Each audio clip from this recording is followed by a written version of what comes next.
علی بھائی اگلا سوال ہے، شعبان المعظم 1441 ہجری کا بابرکت مہینہ شروع ہو چکا ہے۔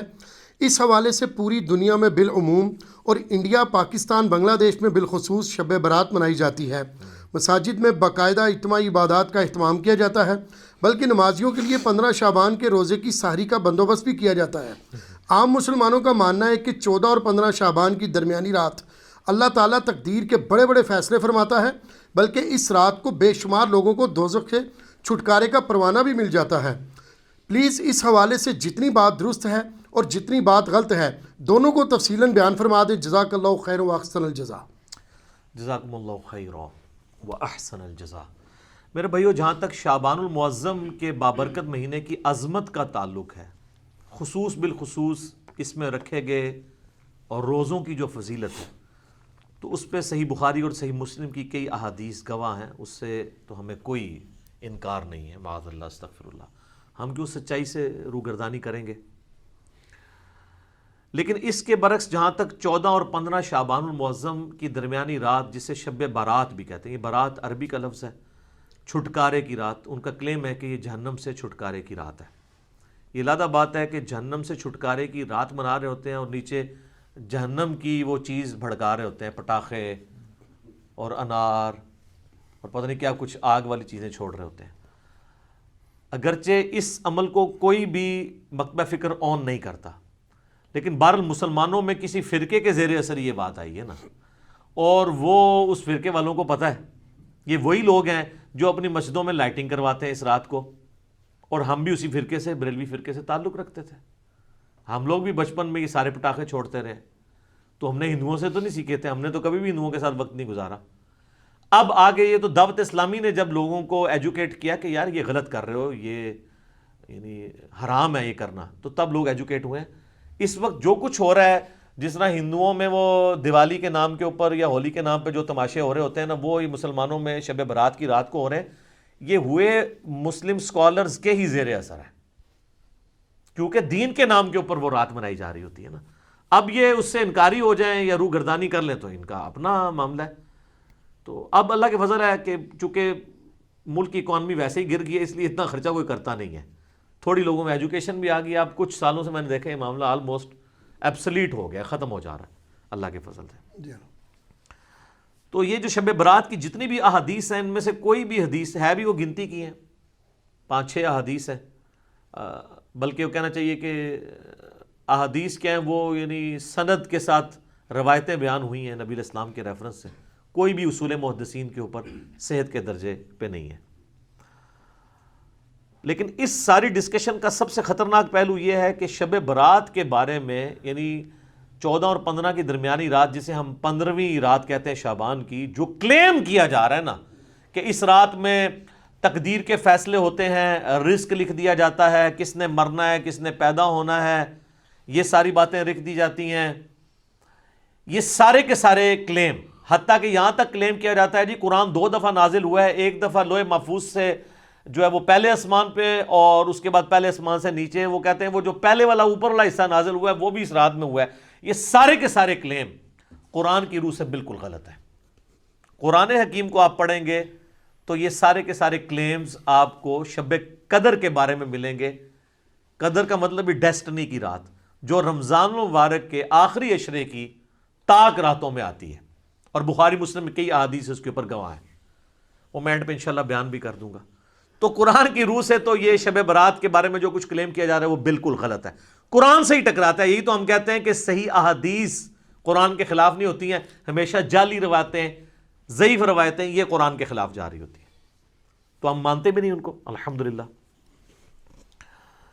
میرے بھائیوں، جہاں تک اہل تشیع کا تعلق ہے، 15 شعبان کی رات آپ کو پتہ وہ بھی منا رہے ہوتے ہیں، دیگیں کھڑک رہی ہوتی ہیں، ایسے پورا سال ہی دیگیں کھڑکاتے رہتے ہیں۔ شیعہ کو جو شیطان نے دیگیں کھڑکانے کے اوپر لگا دیا ہے نا، جن کو یہ سارا خلافت اور ملوکیت کا سسٹم سمجھ تھا، سنی تو بیچارے رہی اس مسئلے سے نابلد نے نا، تو ان کو شیطان نے اس سمجھ کے باوجود وہ دیگیں کھڑکانے کے اوپر لگا دیا، پورا سال کوئی نہ کوئی ایونٹ کرتے رہتے ہیں۔ تو آپ کو 15 شعبان میں ادھر بھی دیگیں کھڑکتی نظر آئیں گی، تو آپ سمجھیں کہ شاید وہ کوئی سنی شاید یہ کہہ بھی دے کہ سنی شیعہ کا اجماع ہے شب برات پہ، وہ شب برات نہیں مناتے، وہ اسے شعبانیہ کہتے ہیں. ان کے نزدیک امام محمد بن حسن عسکری علیہ السلام کی وہ رات ولادت کی رات ہے. جو امام محمد مہدی وہ کہتے ہیں نا روپوش ہو چکے ہیں, وہ کہتے ہیں وہ اس رات پیدا ہوئے تھے, تو وہ ان کا یوم ولادت منا رہے ہوتے ہیں. اس شب برات کو وہ بھی نہیں مانتے, وہ اس کو شعبانیہ کہہ کے منا رہے ہوتے ہیں. تو یہ میں نے کلیریفیکیشن ضروری سمجھی اس حوالے سے, بعض اوقات ذہن میں آ جاتا ہے نا. شب برات سے ریلیٹڈ میں نے مسئلہ نمبر نیو 44 بڑا ڈیٹیل ریکارڈ کروا دیا تھا 2017 کے اندر, 8 سے آلموسٹ 3 سال پہلے. نٹی گرٹی اس تک کور کی تھی. اب میں وہ ساری کور کروں تو کم از کم 2 گھنٹے چاہیے. میں موٹی موٹی باتیں مقدمے کے طور پہ آپ کے سامنے رکھ دوں گا تاکہ آپ کو معاملات کلیئر ہو جائیں. سب سے پہلے تو شعبان المعظم کی فضیلت, اس کے اوپر ہم ڈسکشن کرتے ہیں خصوصاً روزوں کے اعتبار سے. تو اس حوالے سے صحیح بخاری اور صحیح مسلم کی متفق علیہ حدیث ہے. سیدہ عائشہ سلام اللہ علیہا کہتی ہیں کہ اللہ کے محبوب صلی اللہ علیہ وآلہ وسلم رمضان کے سوا کسی اور مہینے میں کثرت سے روزے نہیں رکھتے تھے سوائے شعبان کے. یعنی رمضان کا تو پورا مہینہ ہوتا تھا, اس کے علاوہ سب سے زیادہ روزے جس مہینے میں رکھتے تھے وہ کون سا مہینہ ہوتا تھا؟ شعبان کا. حتیٰ کہ صحیح مسلم میں ہی ایک اور حدیث ہے.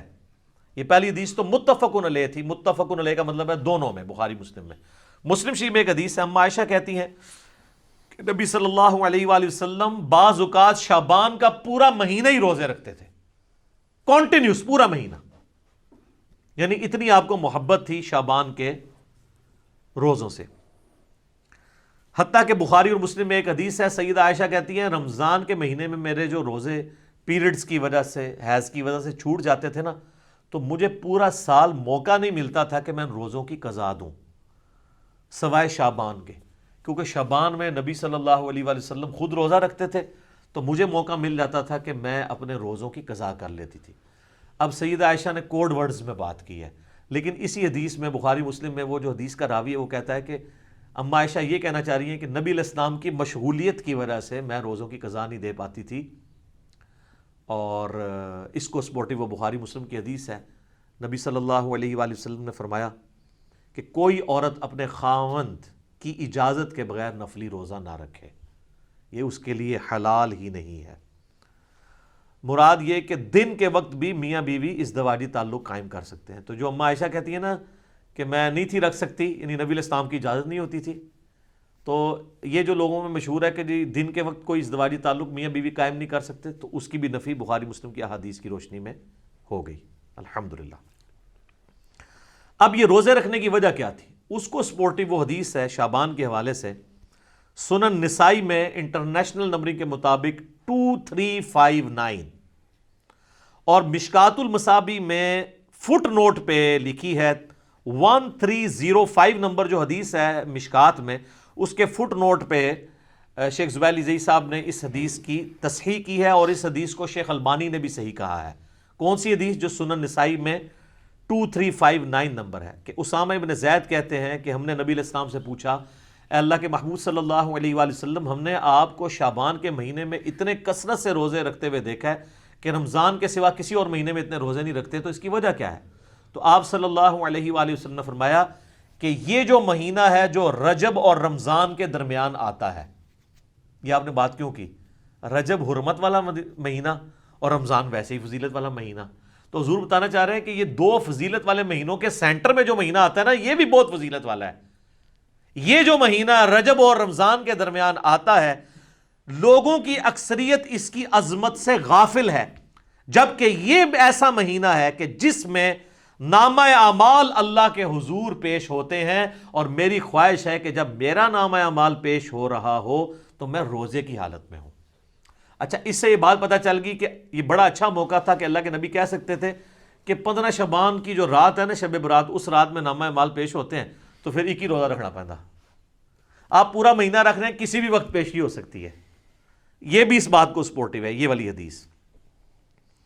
اچھا, یہ جو نامہ اعمال پیش ہوتے ہیں نا, تو صحیح مسلم میں اور جامعہ ترمذی میں حدیث ہے, نبی علیہ السلام نے فرمایا کہ ہر پیر اور ہر جمعرات کو بھی نامہ اعمال اللہ کے حضور پیش ہوتے ہیں. سال میں پیش ہوتے ہیں شعبان کے مہینے میں, ہفتے میں 2 دن پیر اور جمعرات. حتیٰ کہ مسلم شریف میں حدیث ہے نبی علیہ السلام تو پیر اور جمعرات کا روزہ بھی رکھتے تھے اسی وجہ سے. اور ایک اور وجہ تھی جو مسلم شریف میں ہی آتا ہے, جب پوچھا گیا آپ پیر کا روزہ کیوں رکھتے ہیں تو آپ نے فرمایا فیہ ولدت و فیہ انزل علیہ, اس دن میں پیدا ہوا اور اس دن مجھ پہ پہلی وحی نازل ہوئی. یعنی جشن ولادت مصطفیٰ صلی اللہ علیہ وآلہ وسلم اور جشن نزول قرآن, یہ دونوں نبی علیہ السلام مناتے تھے. صحیح مسلم میں یہ حدیث موجود ہے, پیر کا روزہ رکھ کے. تو یہ ہفتے میں 2 دن نامہ اعمال, کون کون سے دن؟ پیر اور جمعرات. اچھا, روزانہ بھی نامہ اعمال پیش ہوتے ہیں سر؟ بخاری مسلم دونوں میں حدیث ہے, وہ بڑی مشہور حدیث کہ فجر کے وقت فرشتے آتے ہیں, وہ عصر کے وقت واپس چلے جاتے ہیں, اور عصر والے فجر کے وقت. اللہ پوچھتا ہے میرے بندوں کو کس حال میں پایا؟ تو کہتے ہیں جب گئے تھے فجر پڑھ رہے تھے تو آئے تھے تو عصر پڑھ رہے تھے. دوسرے کہتے ہیں جب گئے تھے تو عصر پڑھ رہے تھے تو آئے تھے تو فجر پڑھ رہے تھے. تو روزانہ بھی 2 دفعہ نامہ اعمال پیش ہوتے ہیں. لہٰذا ان چیزوں کو مکس نہیں کرنا چاہیے. میں ساتھ ساتھ کلیریفائی کر رہا ہوں, آپ دیکھیں آپ کتنے اہم ہیں. پوری کی پوری جو مخلوقات ہیں وہ انسان کی خدمت میں لگی ہوئی ہیں. فرشتے بھی یہی کام کر رہے ہیں کہ اللہ کو رپورٹ کر رہے ہیں کہ تیرا فلاں بندہ یہ کر رہا ہے, یہ کر رہا ہے. یعنی یہ ساری کی ساری انسانیت اللہ تعالیٰ کی یعنی کریشن کا کلائمیکس ہے. لقد خلقنا الانسان فی احسن تقویم. اللہ تعالیٰ نے اس کو بہترین تقویم کے اوپر پیدا کیا ہے, الحمدللہ. اچھا میرے بھائیو, شعبان المعظم سمیت باقی سارے مہینوں میں 11 روزے تو اللہ کے نبی علیہ السلام ان احادیث کے تحت رکھ لیتے تھے. 8 روزے تو بن گئے نا. اگر آپ ایک مہینے میں 4 لگائیں ہفتے, 4 ہی ہوں گے نا, 28 دن ہوں گے تو 4 میں آپ 4 پیر اور 4 جمعرات کتنے ہو گئے؟ 8. اور 3 روزے ایام 20 کے, جب چاند گول ہو جاتا ہے 13, 14 اور 15 چاند کے, ایام 20 کا روزہ اسے کہتے ہیں, جب خوب روشن ہو. یعنی اس کو روشنی کے لیے لفظ 20 کا لفظ استعمال ہوتا ہے. عربی میں کہیں گے تو بعد ہے, بیض بنے گا, اور اردو میں ایام 20. تو وہ 13, 14, 15 کے, اس کو سپورٹیو حدیث ہے بخاری مسلم دونوں میں. سیدنا ابو ہریرہ کہتے ہیں مجھے نبی صلی اللہ علیہ وآلہ وسلم نے وصیت کی تھی 3 کاموں کی. نمبر 1 مہینے میں 3 روزے. نمبر 2 روزانہ اشراق کی نماز, اسی کو چاشت بھی کہتے ہیں, اسی کو دوحہ بھی کہتے ہیں, اسی کو اوابین بھی کہتے ہیں. یہ جو مغرب والی اوابین ہے نا, یہ بابوں کی ہے. تو پھر ہم کیوں نہ عرض کریں کہ مرنے سے پہلے اے مسلمان کر لے اس پہ غور, کتابوں کا خدا اور ہے, بابوں کا خدا اور. مسلم شریف میں اوابین کی نماز چاشت اور اشراق کی نماز کو کہا گیا, توبہ کرنے والوں کی نماز. تو 3 کاموں کی نصیحت کی. نمبر 1 3 روزے مہینے میں. نمبر 2 اشراق کی نماز یا چاشت کی نماز یا دوحہ کی نماز یا اوابین کی نماز روزانہ 2 نفل. اور تیسرا سونے سے پہلے وطر. ویسے افضل تو آخری پہر میں ہے, لیکن جو آخری پہر میں نہ اٹھ سکتا اس کے لیے افضل ہے رات کو سونے سے پہلے وطر پڑھ لے.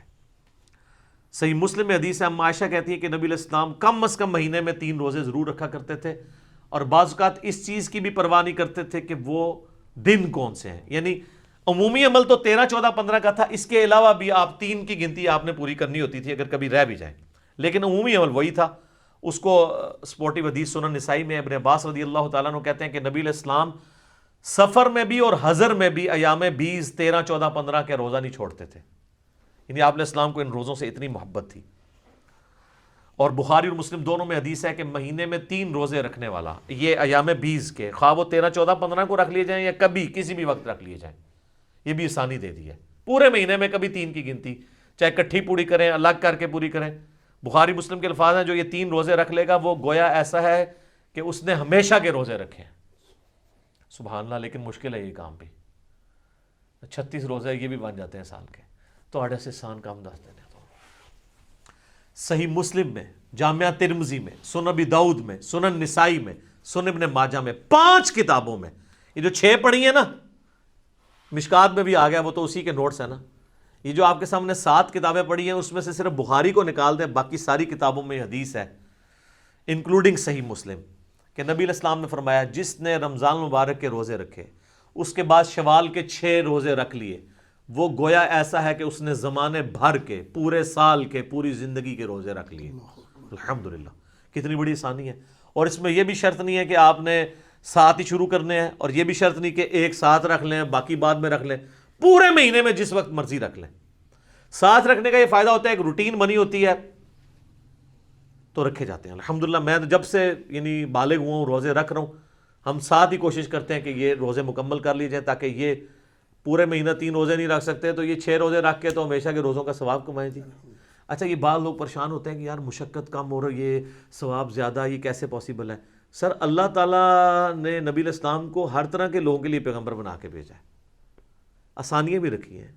ایک آپ کو اور بڑی آسانی بتاؤں جو میں اس کو آج فیل کر سک رہا ہوں، میری سالوں روٹین تھی، یہ میں کوئی تکبر کے طور پہ نہیں بتا رہا، صرف سمجھانے کے لیے، فجر سے اشراق تک مسجد میں بیٹھنے کی ایک بڑا پرسکون وقت ہوتا ہے، بندہ اذکار کر لیتا ہے۔ لیکن جب سے یہ آپ کو پتہ ہے دعوت کے حوالے سے ازمائش شروع ہوئی ہے تو اب تو یہ امپاسبل ہو گیا۔ تو ہمارے لیے پھر وہ آسان وظیفہ ہے۔ صحیح مسلم میں حدیث ہے، سیدہ جویریہ نبی علیہ السلام کی بیوی، نبی علیہ السلام ایک دفعہ، آپ کی بھی عادت تھی، صحیح مسلم شریف میں ہی آتا ہے، آپ علیہ السلام مسجد میں بیٹھے رہتے تھے حتیٰ کہ سورج انتہائی بلند ہو جاتا، اور صحابہ کے الفاظ ہیں کہ آپ مجلس کیا کرتے تھے۔ میں نے اسی سے اپنی نام مجلس رکھا تھا، مجلس نمبر 1 میں نے حدیث بھی بتائی تھی مسلم شریف کی۔ اور اس دوران ہم زمانہ جاہلیت کے واقعات کو یاد کر کر کے ہنسا کرتے تھے، نبی اسلام ہمارے ساتھ مسکرا دیتے تھے کہ اسی فلانے دربار تے دیگاں چڑھا دے سا۔ آج کے دور میں اس وقت بتوں پہ چڑھائی جاتی تھی نا، تو حضور بھی یعنی وہ کہتے تھے شکر اللہ نے ہمیں ہدایت دی۔ تو صحیح مسلم ایک حدیث ہے کہ نبی علیہ السلام ایک دفعہ نماز پڑھ کے، آپ کو کہیں کام تھا، آپ گھر آئے پھر کہیں گئے، تو جاتے وقت آپ نے دیکھا کہ سیدہ جویریہ آپ کی بیوی جو ہے وہ مصلی پہ بیٹھی ہیں، آپ کافی دیر بعد واپس آئے، سورج کافی بلند ہو چکا تھا، تو آپ نے کہا تم صبح سے ابھی تک بیٹھی ہو؟ کہا یا رسول اللہ، فرمایا دیکھو تم صبح سے بیٹھی ہو اور میں نے تمہارے آنے کے بعد 4 کلمات 3 دفعہ پڑھے اور مجھے تم سے زیادہ ثواب مل گیا۔ انہوں نے کہا یا رسول اللہ کون سے؟ فرمایا سبحان اللہ وبحمدہ عدد خلقہ ورضا نفسہ وزینت عرشہ ومداد کلماتہ۔ سبحان اللہ وبحمدہ کے ساتھ یہ 4 کلمات، یہ 3 دفعہ پڑھنے ہیں، صبح شام کے اذکار میں بھی ہم نے ڈالی ہوئی حدیث صحیح مسلم کی، تو مجھے اس سے زیادہ ثواب مل گیا۔ اچھا مجھے بتائیں، نبی علیہ السلام کوئی نعوذ باللہ سست تھے دعوت کے حوالے سے، دین کی پریکٹس کرنے کے حوالے سے؟ تو اگر حضور علیہ السلام کو یہ ثواب مل رہا ہے تو مجھے آپ کو کیوں نہیں ملے گا؟ Point to be noted. وہ تو ڈیڈیکیٹڈ تھے نا دین کے لیے، وقف تھے نا، اللہ کے پیغمبر تھے۔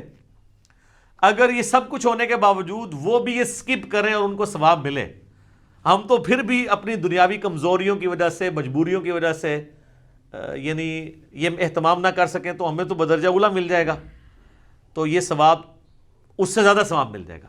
تو یہ اللہ تعالیٰ نے آسانیاں رکھی۔ میں نے اس لیے بتایا کہ وہ شوال کے 6 روزے 3 روزوں کے ایکویلنٹ کس طرح بن جائیں گے، ہر مہینے کے 3 روزے، تو یہ اللہ تعالیٰ نے آسانیاں رکھی ہوئی ہیں، آپ کو ثواب مل جائے گا۔ صحیح مسلم شریف میں حدیث ہے نا، تم میں سے کسی کی استطاعت ہے کہ وہ تہائی قرآن روزانہ پڑھ لے ایک شب میں؟ صحابہ نے کہا یہ کون کر سکتا ہے؟ یہ تو صوفیاء ہی کر سکتے ہیں۔ یعنی میں آج کے دور میں بات کر رہا ہوں، 8 قرآن تے 3 قرآن تے 61 قرآن تے وہ جو فضائل مال میں اتنی کہانی ہے، تو وہ میری آپ مجلس نمبر 100 دیکھ لیں، کتابوں کا خدا اور بابوں کا خدا۔ تو آپ نے فرمایا سورہ اخلاص پڑھ لو، تہائی قرآن کے برابر ہے۔ تو اب تہائی قرآن کے برابر آپ کو ثواب، 10 پاروں کے برابر ثواب ملتا ہے۔ اللہ سے اچھا گمان رکھیں، بخاری مسلم میں حدیث ہے، میں اپنے بندے کے گمان کے قریب ہوں، جیسا وہ میرے بارے میں گمان کرے، تو انشاءاللہ ثواب تو ملے گا۔ یہ اللہ تعالیٰ نے آسانیاں بھی رکھی ہیں، اللہ تو سب کہنا ہے جی الحمدللہ۔ اچھا یہ ایام 20 کے روزوں سے ایٹ لیسٹ یہ تو آپ کو اندازہ ہوا کہ 15 شعبان کا روزہ تو ویسے ہی سنت بن گیا، کیونکہ 15 تو ایام 20 میں آتی ہے نا، 13 14 15 15 شعبان کا روزہ، شب برات والی روایتیں ثابت نہ بھی ہوں، الگ سے بھی بخاری مسلم کی احادیث کی روشنی میں جتنی میں نے بیان کی، ایام 20 کے روزوں میں سے تو ایک روزہ آتا ہے، لیکن یہ ایک ایسا خاص روزہ ہے، اس کی اسپیشلٹی علیحدہ سے بھی احادیث میں آئی ہے اور بخاری مسلم میں آئی ہے۔ ایک حدیث ہے بخاری اور مسلم میں، ایک صحابی سے نبی علیہ السلام نے سوال کیا، اصمت من سرر شعبان، کیا تو نے شعبان کے سرر کا روزہ رکھا ہے؟ انہوں نے کہا نہیں یا رسول اللہ۔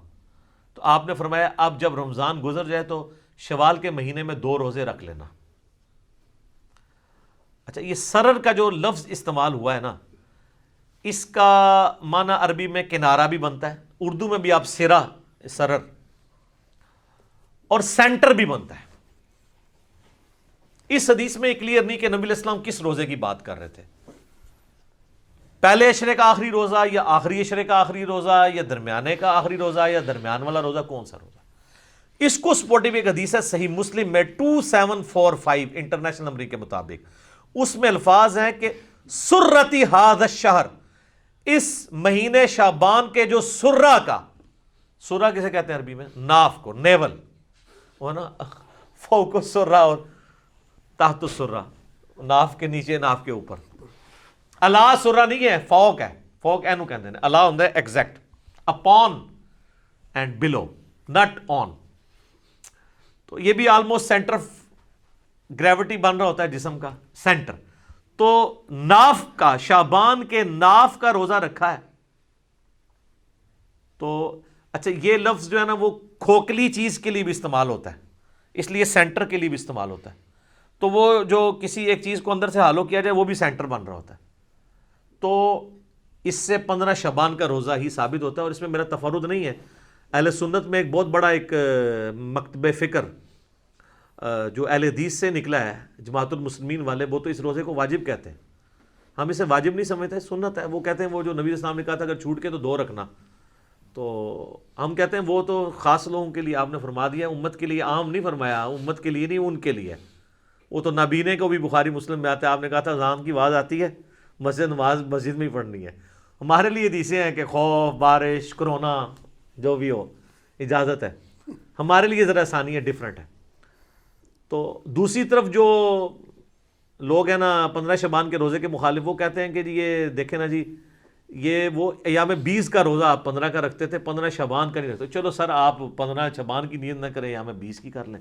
کہتے ہیں اس لیے اس کے ایکویلنٹ 2 رکھوائے جا رہے ہیں، تو سر 3 کے ایکویلنٹ 2 نہ رکھوائے جاتے ہیں، ایام 20 تو 3 ہے، تو آپ کہتے ہیں کہ 3 روزے رکھو شوال میں، ایک کے بدلے 2 رکھوائے پلنٹی کے طور پہ، تو 15 شعبان کے روزے کی بات، ویسے تو آپ رکھیں 13 14 15 تینوں، لیکن ایٹ لیسٹ 15 کا تو رکھیں، ہماری تو کوشش ہوتی ہے کہ رکھا جائے، یہ روزہ رکھا جائے، ثواب اس کی فضیلت حاصل کی جائے، نبی علیہ السلام کا پسندیدہ ہے۔ اب میرے بھائیوں ایک اور حدیث جو جامعہ ترمذی میں اور سنن ابن ماجہ میں موجود ہے کہ نبی علیہ السلام فرمایا کہ جب شعبان کا نصف گزر جائے تو پھر کسی کے لیے جائز نہیں کہ وہ روزہ رکھے۔ اس کی حکمت کیا ہے؟ کہ رمضان کو پروٹوکول دینا ہے، فرض روزوں کو۔ اس حدیث سے بھی پتہ چلا کہ وہ جو سرے کا روزہ تھا نا، سرر شعبان، وہ آخری اشرا تو نہیں بنتا، کیونکہ 15 کے بعد تو آپ اجازت نہیں دے رہے روزہ رکھنے کی، 15 تک اجازت ہے، تو پھر سرا 15 بن گیا، کیونکہ اگلے 15 میں تو اجازت ہی نہیں ہے۔ البتہ ایک ایکسیپشن ہے، بخاری مسلم میں حدیث ہے، نبی علیہ السلام فرمایا کوئی شخص شعبان کے آخری 2 دن، رمضان سے 1-2 دن پہلے روزہ نہ رکھے، سوائے اس شخص کے جو پورا شعبان ہی روزے رکھ رہا ہو، اس کو اجازت ہے کہ وہ رکھ سکتا ہے، باقیوں کے لیے 15 آخری روزہ ہے، 15 کے بعد روزہ نہیں رکھ سکتے۔ تو یہ بھی سپورٹیو حدیث ہے سرر شعبان کو کہ وہ سینٹر میں روزہ بنتا ہے۔ اچھا، تو میں ریکویسٹ کروں گا اپنے بھائیوں سے کہ بخاری مسلم کی جو حدیث ہے سرر شعبان کے روزے والی، اللہ کا نام لے کے روزہ رکھ لیں، 15 شعبان کا کم از کم رکھیں، اگر 3 دن نہیں رکھ سکتے اور اس فضیلت سے محروم نہ ہو۔ ختم سحری کا وقت آپ اپنے چارٹ کے اوپر چیک کر لیں۔ اچھا، ختم سحری بڑا آسان بھی ہے، کوئی آپ کو ایپ بھی کرنے کی ضرورت نہیں ہے، آپ لائیو گوگل میں اگر لکھیں نا تو سن رائز ٹوڈے، فجر ٹوڈے، اور اپنے سٹی کا نام، وہ سارے نمازوں کے ٹائمنگ دے دیتا ہے، شافعی حنفی سارے دیتا ہے، وہ صرف عصر میں ہی فرق ہے نا شافعی حنفی کا، باقی تو سارے سیم ہی ہیں، تو وہ روزہ ضرور رکھا جائے۔ اس دفعہ امید ہے یہ آلموسٹ 4:30 کے قریب ختم سحری ہو رہی ہوگی جہلم میں، راؤنڈ اباؤٹ، اور افطار 6:30 کے بجے شام، باقی آپ دیکھ لیجئے گا، میں نے آپ کو اپروکسیمیٹلی بتا دیا۔ اب آ جائیں میرے بھائیوں، جو شب برات کی فضیلت کے حوالے سے بات کی جاتی ہے، تو ایک جو فضیلت بیان کی جاتی ہے، میں بعد میں حدیث بیان کرتا ہوں، اس میں ایک چیز تو جنرل ہے، بخاری مسلم میں وہ روزانہ فضیلت ہے، نہ اس میں شب قدر نہ شب برات کو بھی دخل ہے۔ بخاری مسلم دونوں میں حدیث ہے کہ اللہ تعالیٰ آخری تہائی رات میں، یعنی اگر رات ہے نا 8 گھنٹے کی، تو آخری آپ سمجھ لیں آلموسٹ 2.5 گھنٹوں میں، 2.75 گھنٹوں میں، اور رات ہوتی ہے غروب آفتاب سے لے کے فجر کا وقت داخل ہونے تک، آخری 1/3 حصہ جب فجر کے ہونے میں رہ جاتا ہے تو اللہ تعالیٰ آسمان دنیا پہ نزول فرماتا ہے جیسا کہ اس کی شان کے لائق ہے، اور فرماتا ہے، ندا دیتا ہے کہ ہے کوئی مجھ سے بخشش کا طلبگار کہ میں اسے بخش دوں، ہے کوئی مجھ سے مانگنے والا کہ میں اسے عطا کروں، اور یہ ندا آتی رہتی ہے حتیٰ کہ فجر کا وقت داخل ہو جائے۔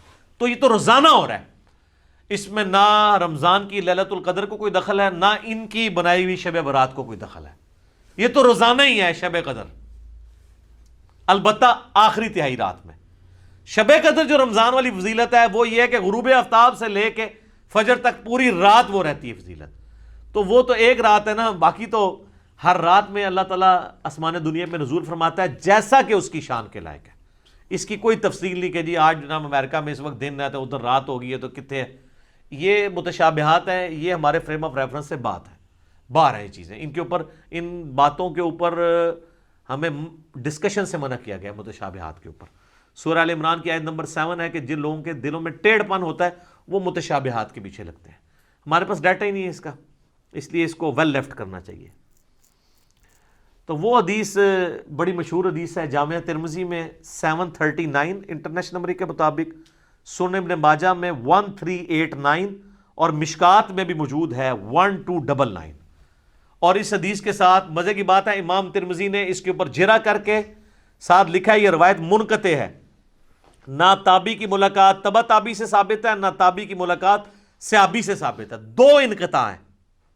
حتیٰ کہ امام ترمذی نے اس حدیث کے ساتھ لکھا ہے کہ میں نے اپنے استاد امام بخاری سے یہ پوچھا تو امام بخاری بھی اس حدیث کو ضعیف بتاتے تھے، امام بخاری بھی، ترمذی بھی۔ اور ڈاکٹر طاہر القادری صاحب اپنے شب برات کے لیکچر میں یہ حدیث ترمذی سے کھول کے پڑھ رہے، کہتے ہیں ترمذی پڑھ رہا ہوں صحاح ستہ میں سے، اور وہ حدیث پڑھنے کے بعد نا اینڈ پہ ٹھٹک گئے، کیونکہ اس کے بعد لکھا ہوا تھا، ان کو تو پتا تھا نا کہ امام ترمذی کہہ رہے کہ نہ میرے نزدیک یہ روایت ٹھیک ہے نہ امام بخاری کے نزدیک۔ تو ڈاکٹر صاحب ہم تو آپ کے دلائل بھی سامنے رکھتے ہیں، آپ ذرا جرت کرتے ہیں نا اور لکھتے کہ امام ترمذی نے اور بخاری نے کہانی کرائی ہے، میں وڈا کوئی اسکالر ہوں، محدث ہوں۔ ویسے تو آپ البانی کے اوپر بھی جرا کرتے ہیں کہ البانی کو کیا اختیار ہے کہ جن حدیثوں کو امام بخاری یا امام ترمذی لے کے ہیں تو یہ ضعیف کہہ دے یا صحیح کہہ دے۔ تو آپ نے بھی تو یہی کام ڈالا ہے امت کے ساتھ، آپ نے وہ کیوں نہیں آگے پڑھا؟ پڑھیں۔ حتیٰ کہ مشکات نے 1299 پہ انہوں نے بھی جب لی نا، انہوں نے امام ترمذی اور امام بخاری کے کمنٹ ساتھ نقل کیے ہیں، یہ شب برات والی حدیث کے ساتھ ترمذی کے ریفرنس سے لی۔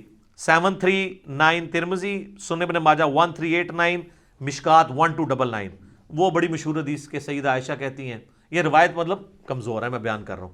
ایک رات نبی علیہ السلام کو ہم نے بستر پہ غائب پایا تو میں اٹھی، میں نے یہ گمان کیا کہ اللہ کے نبی علیہ السلام کسی اور بیوی کے پاس نہ چلے گئے ہوں، تو میں نے دیکھا ابا کی غرقت میں گئے ہیں، اور وہاں پہ نبی علیہ السلام کو میں نے جب پایا تو آپ نے فرمایا عائشہ تم نے کیا سمجھا کہ اللہ اور اس کا رسول تم سے خیانت کریں گے، یعنی میں کسی اور بیوی کے پاس چلا جاؤں گا؟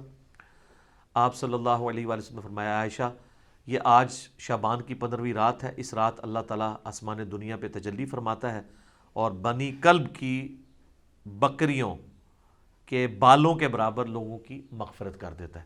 تو یہ وہ حدیث ہے۔ ویسے قبرستان جانا ٹھیک ہے، مسلم شریف میں اوپر تلے 10 احادیث ہیں، اسی کو سپورٹی بالکل اسی طرح کی ایک حدیث ہے جس میں اما عائشہ نبی علیہ السلام کے پیچھے گئی ہیں، تو اس میں وہ کہتی ہیں کہ نبی علیہ السلام نے بقیع غرقت کے مردوں پہ 3 دفعہ یوں ہاتھ اٹھا کے دعا کی۔ قبرستان میں ہاتھ اٹھا کے دعا کرنا بھی سنت، رات کے وقت جانا بھی سنت، اور اس میں آگے الفاظ ہیں کہ جبرائیل علیہ السلام میرے پاس اللہ کا پیغام لے کے آئے تھے کہ بقیع غرقت والوں کے لیے دعا کرو مغفرت کی۔ نبی علیہ السلام نے قبرستان جانا ٹھیک ہے، وہ عام دنوں میں آپ جائیں، اس دنوں میں لوگ وہ پھولوں والوں کی بھی چاندی ہوئی ہوتی ہے، کس طرح ٹریفک بلاک ہوئی ہوتی ہے اور لوگ جا رہے ہوتے ہیں، اس ایک خاص رات میں جانا کوئی ثابت نہیں ہے، ویسے آپ ضرور جائیں۔ اچھا تو یہ حدیث کمزور، اس کے علاوہ تو بہت کمزور ہے، یہی سب سے مضبوط ہے جو پیش کرتے ہیں۔ ایک سنن ابن ماجہ میں 1390 ہے اور مشکات میں 1306 ہے، جسے البانی نے ضعیف جمع ضعیف لگا کے حسن درجے تک پہنچایا ہے کہ جی اس رات اللہ تعالیٰ سب کی مغفرت کر دیتا ہے سوائے شرک والے کے اور مسلمانوں کا کینہ دل میں رکھنے والے کے۔ تو البانی نے حسن کہہ دیا تو وہ بریلوی کہتے ہیں جی البانی صاحب نے حسن کہا ہے، البانی صاحب نے ضعیف جمع ضعیف حسن کہا ہے، حالانکہ انتہائی ضعیف روایت ہے، اس میں 2 سکم ہے۔ نمبر 1 2 راوی ہیں، دونوں ان نون ہیں، مجہول، زبیر بھی اور عبد الرحمن بھی۔ دوسرا سکم ہے کہ 2 راوی ابن لہیہ اور ولید دونوں مدلس ہیں اور ان سے روایت کر رہے ہیں، اور مسلم کے مقدمے میں لکھا ہے کہ مدلس کی ان والی روایت سما کی تصحیح کے بغیر ضعیف ہوگی. تو یہ شیخ زبیر صاحب نے اسی لیے مشکات کی 1306 کے نیچے لکھا ہے کہ ظلمات میں ڈوبی ہوئی روایت ہے یہ، یعنی یہ ضعیف نہیں ہے، پکی ضعیف ہے.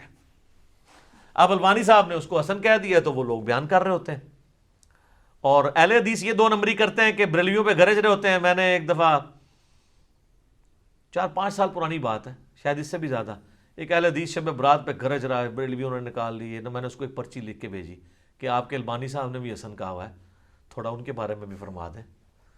تو کوئی اس نے پڑھ کے سائڈ پہ رکھ دی. بعد میں نے اس کو کہا، وہ کہتا جی کیوں مروانے لگے ہیں مجھے. ٹھیک ہے، اسی لیے تو ہم کہتے ہیں کہ مرنے سے پہلے اے مسلمان کر لے اس پہ غور. کتابوں کا خدا اور ہے، بابوں کا خدا اور. کتابوں کا دین اور ہے، بابوں کا دین اور کتابوں کا جہاں اور ہے، بابوں کا جہاں اور. اس کا ایک وکھرا ہی جہاں ہوتا ہے بابے کا، وہ ایک وکھرا ہی جہاں ہوتا ہے. اس جہاں کا مزہ ہی نہیں ہوتا. صحیح کہتے ہیں. ٹھیک ہے جی، وہ ایک امیجنیشن والا جہاں ہوتا ہے. ٹھیک ہے، ایلین ہوتا ہے. ٹھیک ہے، وہ کچھ بھی نہیں ہے، ہائپوتھیٹیکل ہوتا ہے. تو وہ انہوں نے کہا کہ نہیں وہ تو بابے سب کو پیارے ہوتے ہیں جناب. یہ بابے ایسا بڑا فتنہ ہے. تو یہ روایت جو ہے بالکل کمزور ہے جو یہ پیش کرتے ہیں. اور اس کو سپورٹیو حدیث ہے جو صحیح مسلم میں ہے 2684 اور مشکات میں 2052. نبی علیہ السلام نے فرمایا تم میں سے کوئی شخص بھی شب جمعہ کو عبادت کے لیے اور جمعے کے دن کو روزے کے لیے مخصوص نہ کرے. جس طرح یہودیوں نے ہفتے کے دن کو مخصوص کر لیا، عیسائیوں نے اتوار کو، نبی علیہ السلام نے آپ کو جمعہ مخصوص کرنے سے منع فرما دیا سوائے جتنا بتایا ہے. شب جمعہ کو بھی مخصوص نہ کرو، نہ جمعے کے دن کو روزے کے لیے، الا یہ آگے الفاظ ہیں کہ کوئی شخص پہلے سے رکھ رہا ہو روزہ. یعنی جمعرات کے ساتھ جمعے کا روزہ رکھ سکتے ہیں یا جمعے کے ساتھ ہفتے کا، چھڑا جمعے دا نہیں. تو جو لوگ کہتے ہیں یار بیچارے شب برات میں عبادت بھی کر رہے ہیں، خیر ہے انہوں نے اگر ایک عبادت کے لیے مخصوص کیا ہے، کوئی ناچ گانا تو نہیں کر رہے. تو نبی علیہ السلام نے تو جمعے کے دن کو عبادت کے لیے مخصوص کرنے سے منع کر دیا ہے، روزے کے اعتبار سے اور شب جمعہ کو، جس کی فضیلت تھی. تمام جمعے کا دن صحیح مسلم میں آتا ہے کہ یہ تمام دنوں کا سردار ہے. اس دن آدم علیہ السلام پیدا ہوئے اور اس دن قیامت بھی قائم ہوگی. اور ابو داؤد ترمذی میں حدیث ہے کہ جمعے کے دن مجھ پہ کثرت سے درود پڑھو، تمہارا درود مجھ پہ پیش کیا جائے گا. یہ یوم مشہود ہے. صحابہ نے کہا جب آپ علیہ السلام فوت ہو جائیں گے اور آپ کی ہڈیاں مٹی میں مل جائیں گی. اللہ اکبر کبیرہ. 295 سیل آ دینی تھی تھوڑے مولویوں نے. حضور نے کوئی گستاخی نہیں فرمایا. اللہ تعالیٰ نے حرام کیا ہے مٹی کے لیے کہ وہ نبیوں کے جسموں کو کھائے. ان اللہ حرم علی الارض ان تأکل اجساد الانبیاء. تو نبی جو ہیں ان کے جسم سلامت ہے. اس سے مسئلہ بھی تو کلیئر ہو گیا نا. تو جمعے کا دن اتنا بابرکت دن ہے درود شریف کے حوالے سے، ہر اعتبار سے.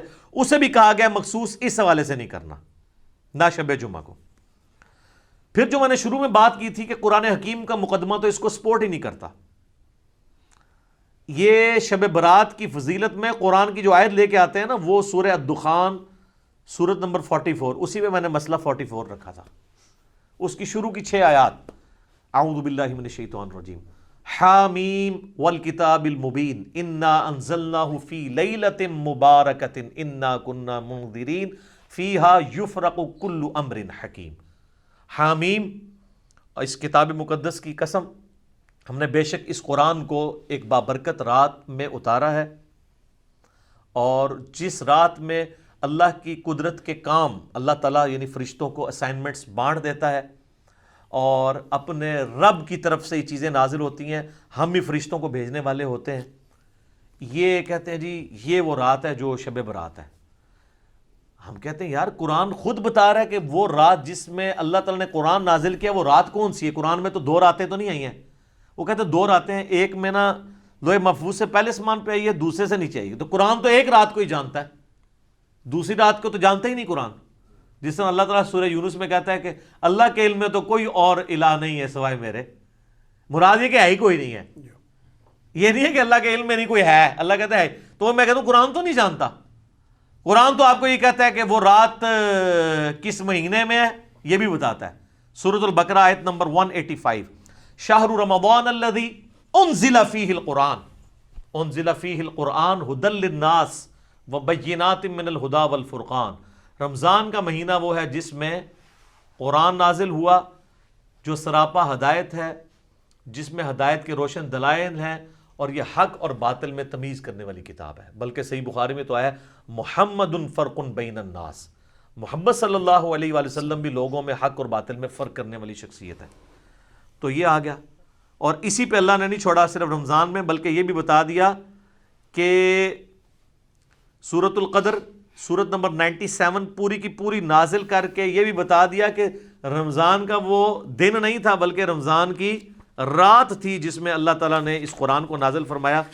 اور یہ جناب شب قدر لیلۃ القدر کی فضیلت ہے کہ اس کی فضیلت میں پوری سورت نازل ہوئی ہے، 97 نمبر سورت قرآن پاک کی۔ اعوذ باللہ من الشیطان الرجیم، بسم اللہ الرحمن الرحیم۔ انا انزلناہ فی لیلۃ القدر، بے شک ہم نے اس قرآن کو نازل کیا فیصلوں والی رات میں، ڈیسٹنی والی رات میں، عزت والی رات میں۔ یہ تمام ترجمے درست ہیں۔ وما ادراک ما لیلۃ القدر، اور تم کیا جانو کہ وہ عزت والی رات کون سی رات ہے، کیا اس کی اہمیت ہے۔ لیلۃ القدر خیر من الف شہر، یہ ایسی رات ہے جو 1000 مہینوں پر بھاری ہے۔ 80 سال سے زیادہ کا ثواب ملتا ہے اس ایک رات میں عبادت کرنے کا۔ تو 80 سال تو عمر ہی بڑے لوگوں کی کم ہوتی ہے، کم لوگوں کی۔ تنزل الملائکۃ والروح فیہا باذن ربہم، اس رات میں فرشتے نازل ہوتے ہیں اور روح قدس جبرائیل علیہ السلام بھی اپنے رب کے اذن سے، من کل امر، ہر طرح کا کام لے کے۔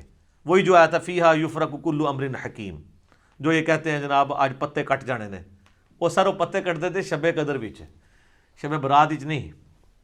سلام، یہ رات سراپا سلامتی ہے۔ ہی حتی مطلع الفجر، اور یہ سلامتی کا سلسلہ فجر کے وقت داخل ہونے تک جاری رہتا ہے۔ تو اس کی خصوصیت ہے کہ مغرب سے لے کے فجر تک رہتا ہے۔ باقی بخاری مسلم میں روزانہ ہی رہتا ہے، لیکن آخری 1/3 رات کے اندر۔ پھر بخاری و مسلم دونوں میں حدیث ہے، نبی صلی اللہ علیہ وآلہ وسلم نے فرمایا جس نے ایمان اور احتساب کے ساتھ شب قدر کا قیام کیا، اللہ تعالیٰ اس کے پچھلے سارے گناہ معاف کر دے گا۔ جناب کتنی بڑی فضیلت ہے۔ اور اس کا بھی شارٹ کٹ آپ کو بتا دیتے ہیں۔ صحیح مسلم میں حدیث ہے، سیدنا عثمان غنی رضی اللہ تعالیٰ عنہ علیہ السلام کہتے ہیں کہ میں نے خود نبی علیہ السلام سے سنا تھا، جس نے عشاء کی نماز جماعت سے ادا کی بشرطے کہ اس کی رکعت فوت نہ ہو، وہ جماعت شمار ہوگی، چاروں رکعتیں، گویا اس نے آدھی رات کا قیام کیا۔ اور جس نے پھر فجر بھی جماعت سے پڑھ لی، کوئی رکعت فوت نہ ہو، تو پوری رات کا قیام۔ تو جو شخص رمضان کے اندر عشاء اور فجر کی نماز رکعت فوت ہوئے بغیر جماعت سے پڑھ لے، اسے روزانہ طاق کیا جفت بھی آپ سارے بناتے جائیں، آپ اہتمام کریں، تو آپ کو پوری رات کے قیام کا ثواب ملے گا۔ جس طرح میں نے بتایا مسلم شریف میں حدیث ہے کہ اشراق تک بیٹھنے سے زیادہ ثواب ہے۔ سبحان اللہ وبحمدہ عدد خلقہ ورضا نفسہ وزنۃ عرشہ ومداد کلماتہ۔ اور مسلم شریف میں حدیث ہے شوال کے 6 روزوں کا ثواب گویا پورے سال کے روزوں کا ثواب ہے، رمضان کے بعد رکھ لیے جائیں۔ شارٹ کٹس بھی اللہ تعالیٰ نے ہمیں دیے ہیں آسانی کے لیے، تاکہ جو سست الوجود لوگ ہیں وہ اس سے فائدہ اٹھا سکیں۔ اور بخاری مسلم دونوں میں حدیث ہے، نبی علیہ السلام نے فرمایا کہ بڑی لمبی حدیث ہے، آپ نے پہلے 10 دن اعتکاف کیا، پھر آپ نے حجرے سے سر مبارک باہر نکالا، فرمایا اس رات، اس عشرے میں وہ رات نہیں ہے۔ پھر اگلے 10 دن فرمایا اس میں بھی نہیں ہے، بیچ میں روزے کے بعد نکلے، پھر آخری 10 دن میں آپ کو رات ملی، تو آپ نے فرمایا کہ تم رمضان مبارک کے آخری عشرے میں سے اس کی طاق راتوں میں تلاش کرو، یعنی 21ویں 23ویں 25ویں 27ویں اور 29ویں جو آخری عشرے کی طاق راتیں بنتی ہیں۔ بہتر ہے جفت بھی کر لیں، کیونکہ چاند کے بھی جھگڑے یہاں پہ رہتے ہیں، بہتر ہے پورا رمضان ہی کریں اور اس شب قدر کی فضیلت کو، لیلۃ القدر کی فضیلت کو حاصل کریں۔ یہ جتنی باتیں آپ کو بتا رہے ہوتے ہیں جس رات کے بارے میں، وہ رمضان کے آخری عشرے میں آنی ہے۔ یہ شب برات والی روایتیں بالکل کمزور ہیں۔ ایک جو شعب الایمان امام بیہقی کی کتاب میں ایک تابعی سے صحیح سند سے ثابت ہے، مکحول تابعی، وہ یہ کہتے ہیں کہ اس رات اللہ تعالیٰ آسمان دنیا پہ نزول فرماتا ہے، یعنی شعبان کی 15ویں رات، اور جو لوگ لوگوں سے بغض نہیں رکھتے اور شرک نہیں کرتے، ان کے سوا، یعنی ان لوگوں کو اللہ تعالیٰ بخش دیتا ہے، ان کے سوا باقی لوگوں کی بخشش نہیں ہوتی۔ لیکن یہ تابعی کا قول ہے، اور امام مسلم نے مقدمے میں لکھا ہے کہ تابعی اگر صحابی کا نام لیے بغیر، سند بیان کیے بغیر روایت بیان کرے گا تو وہ روایت مردود ہوگی، کیونکہ سند پوری نہیں۔ کیونکہ اکثر روایتیں تو تابعین کے ذریعے امت کے اندر آئی ہیں نا، جو غلط روایتیں ہیں، اور تو شیطان ان کو بتا گیا ہو. ہاں جی، عبداللہ ابن مسعود صحیح مسلم کے مقدمے میں آتا ہے، عبداللہ ابن مسعود کہتے ہیں بعض اوقات شیطان کسی مجمع میں اتر کے حدیث بیان کر کے چلا جاتا ہے اور تمہیں پتہ نہیں ہوتا یہ بندہ کون ہے. تو جب تک پوری تحقیق نہ ہو حدیث آگے بیان نہیں ہوگی. جب تک کوئی تابعی یہ نہیں بتاتا کہ نبی علیہ السلام تک اس کا واسطہ کیا ہے تو اس کی روایت مردود ہے، نہیں ایکسیپٹ کی جائے گی. اور تابعین کے دور میں یہ سارا مسئلہ کھڑا ہوا ہے. صحیح مسلم کا مقدمہ پڑھیں. ابن عباس کہتے ہیں ایک زمانہ تھا لوگ آ کے ہمیں کہتے تھے قال رسول اللہ صلی اللہ علیہ وآلہ وسلم، تو ہم اس کی بات بڑی توجہ سے سنتے تھے. لیکن جب سے لوگوں نے حدیثیں گھڑنی شروع کی ہیں ابن عباس کے زمانے میں، اب ہم صرف اسی حدیث کو غور سے سنتے ہیں جو ہمیں پہلے پتا ہو، ادروائز ہم حدیث نہیں سنتے، کیونکہ لوگوں نے حدیثیں گھڑنا شروع کر دی ہیں. تو امام مسلم نے یہ مقدمہ 92 روایات لکھی ہیں کہ میں یہ مسلم شریف کیوں لکھ رہا ہوں، لوگوں نے کہانیاں بنانی شروع کر دی ہیں. اتنی بڑی کہانی کہ تابعین کی موجودگی میں ایک شخص آگے کہتا ہے کہ ابن مسعود جب جنگ صفین کے موقع پہ ہمیں ملنے آئے تو انہوں نے ہم سے ایک حدیث بیان کی. تو وہ کہتا ہے، دوسرے تابعین کہتے ہیں کہ یہ ابن مسعود رضی اللہ تعالیٰ عنہ قبر سے باہر نکل آئے تھے اور حدیث بیان کر کے تمہیں چلے گئے. وہ تو 33 ہجری کے اندر فوت ہو چکے تھے اور جنگ صفین ہوئی ہے 37 ہجری کے اندر. تو ابن مسعود قبر سے آگے کیسے بیان کر کے چلے گئے؟